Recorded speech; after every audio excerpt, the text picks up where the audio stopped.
সম্মানিত ভাইয়েরা, আপনারা দেখতে পাচ্ছেন পাহাড়তলী থানা গত রাত্রে জ্বালিয়ে পুড়িয়ে সমস্ত গাড়িগুলো ছারখার করেছে, মালগুলো সব লুট করা হয়েছে। তো এখানে এই যে দেখেন আগুনে পুড়ে সব কিছু ছারখার হয়ে গেছে, কালো ছাড়া কিছু দেখা যাচ্ছে না, সব দিক থেকে থানাটাকে পুড়িয়ে দেওয়া হচ্ছে। তথাপি এখানে এখন যারা অবস্থান নিয়েছেন তারা হলো বাংলাদেশ জামাত ইসলামীর পাহাড়তলী থানার বিভিন্ন পর্যায়ের দায়িত্বশীল ভাইয়েরা এবং কর্মী ভাইয়েরা। ওনারা নিজেরা দায়িত্ব নিয়েছেন যে পাহাড়তলী থানাটাকে সুরক্ষিতভাবে রাখার জন্য। অবশ্য সুরক্ষা এখানে নাই, যতটুকু আছে ততটুকুকে বাকি সময়টা সুরক্ষা প্রদান করার জন্য জামাত ইসলামীর দায়িত্বশীল এবং কর্মী ভাইয়েরা এখানে উপস্থিত আছেন, যাদেরকে আপনারা দেখতে পাচ্ছেন। তারা এই মুহূর্তে, ভাই আপনারা এখানে আসছেন, আপনাদের উদ্দেশ্য কি?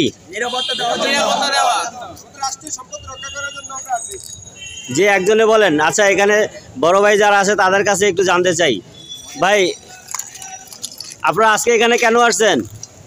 বিসমিল্লাহির রহমানির রহিম। আমরা আসছি মূলত আমাদের এই দেশের রাষ্ট্রীয় যে সম্পদ এগুলো রক্ষণাবেক্ষণের জন্য। কারণ এখন পরিস্থিতি একটু ভয়াবহ দিকে চলে যাচ্ছে। মানুষের 16 বছরের এই যে নির্যাতন, জুলুম, শোষণ, এগুলার ক্ষোভের বহিঃপ্রকাশ বেশি ঘটছে। তা আমার কাছে মনে হচ্ছে যে এখন আমাদের প্রয়োজন নিজেদেরকেই আমাদের এই স্বেচ্ছাসেবকের দায়িত্ব পালন করতে হবে। কারণ এই পাহাড়তলী থানা, এই থানার সম্পদ সবই আমাদের জনগণের টাকায় নির্মিত। এই নতুন করে যে ভবনগুলো তৈরি করতে হবে এগুলো আবার আমাদের জনগণের টাকায় নির্মাণ করা হবে।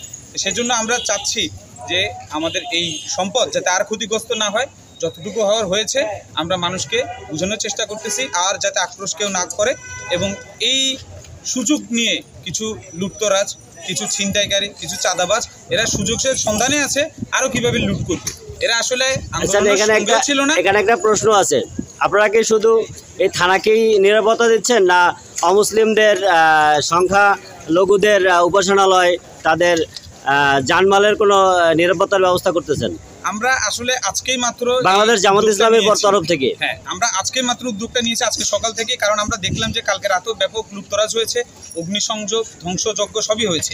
এখন এসব যারা করেছে তারা আসলে ছাত্রও না, কোনো ছাত্র জনতাও না, এরা হচ্ছে আবেগের বশে কেউ লুটতরাজ করেছে, কেউ হচ্ছে যে সম্পদ লুণ্ঠন করার জন্য আসছে এখানে। তো এই জন্য আমরা চাচ্ছি যে আজকে থেকে আমরা এখানে যারা আছি, আমাদের কর্মীরা, আমরা ছাত্র জনতা, আপামর জনগণকে নিয়ে আমরা এটা রক্ষণাবেক্ষণের দায়িত্ব হাতে তুলে নিয়েছি। কারণ আমরা যদি এই দায়িত্ব না নেই তাহলে এখানে কেউ আগে আসবে না। আর আপনি যেটা বলেছেন সংখ্যালঘুদের দেখভালের বিষয়, আমরা আজকে একটা কমিটি করে দিচ্ছি। আমাদের এখানে মিনিমাম 50 থেকে 100 জন কমিটি থাকবে। এটাই আজকে আপাতত এই ভারপ্রাপ্ত পাহাড়তলী থানার হিসেবে আমরা সবাইকে কর্মকর্তা হিসেবে দায়িত্ব পালন করব। আমাদের কাজ হচ্ছে কোথাও কোনো বিশৃঙ্খলা যদি হয়, এই আমাদের স্বেচ্ছাসেবক বাহিনীরা সেটা দমন করার জন্য চেষ্টা করবে। যতদিন না আমাদের সেনাবাহিনীরা এই থানাটা তাদের নিয়ন্ত্রণে নিয়ে নিচ্ছে, ততদিন আমরা চেষ্টা করব এখানকার পরিবেশ যাতে কি থাকে, শান্তি বজায় থাকে, কোনো উশৃঙ্খলতা না হয়। আমাদের পাহাড়তলী থানার পাশে একটা মন্দির আছে যেটাকে আমরা কালীবাড়ি হিসাবে জানি, হ্যাঁ, ওই মন্দিরের নিরাপত্তার জন্য আপনারা কোনো ব্যবস্থা নিচ্ছেন কিনা?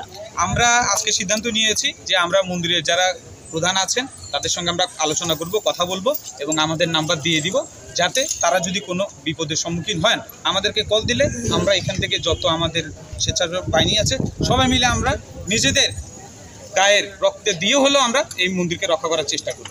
কারণ আমাদেরকে একজন মুসলিম আমরা যারা আছি আমাদেরকে চিন্তা করতে হবে, আমাদের সম্পদ যেরকম আমাদের কাছে কি আমানত, ওদের সম্পদটা আমাদের কাছে কি আমানত।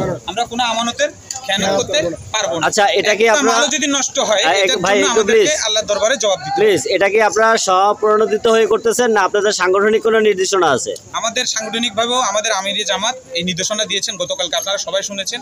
আমাদের সবাইকে শান্ত হওয়ার জন্য আহ্বান করেছেন এবং আমাদেরকে এই যে সংখ্যালঘুদের জানমালের নিরাপত্তা দেওয়ার জন্য আহ্বান করেছেন। এবং আমরা সেই আহ্বানে সাড়া দিয়ে আমরা চেষ্টা করতেছি আমাদের কোনো এই আন্দোলনকে বিঘ্নিত করার জন্য বা এই আন্দোলনকে কলুষিত করার জন্য কেউ যাতে কোনো সুযোগ সন্ধানী মানুষ যাতে এই সংখ্যালঘুদের উপর হামলা করে আমাদের উপর কোনো দায় না চাপাতে পারে। এখানে এক ধরনের সুযোগ সন্ধানী মানুষ থাকবে, তারা সবসময় হচ্ছে যে লুটতরাজের জন্য রেডি থাকবে। কোনো কারণে কোনো সংখ্যালঘুর বাসা যদি হামলা করে এখান থেকে লুট হবে। এরা এই লুটের জন্য বসে থাকবে। এরা কোনো আন্দোলনকারীও না, এরা কোনো সাধারণ মানুষও না, এরা কোনো দেশপ্রেমিক মানুষও হতে পারে না। এরা আসলে লুট করা, এরা সন্ত্রাসী। আমরা ওদেরকে প্রতিহত করার জন্য এই দায়িত্বটা স্বেচ্ছায় নিয়েছি এবং যতদিন পর্যন্ত এখানে আইন শৃঙ্খলা বাহিনীরা দায়িত্বে না আসবে আমরা চেষ্টা করে যাব যতটুকু পারি আপামর সাধারণ জনতাকে নিয়ে এটা রক্ষণাবেক্ষণের দায়িত্ব পালন করতে, সুশৃঙ্খলভাবে এই এলাকাতে শান্তি বজায় রাখার জন্য। ধন্যবাদ। আসসালামু আলাইকুম।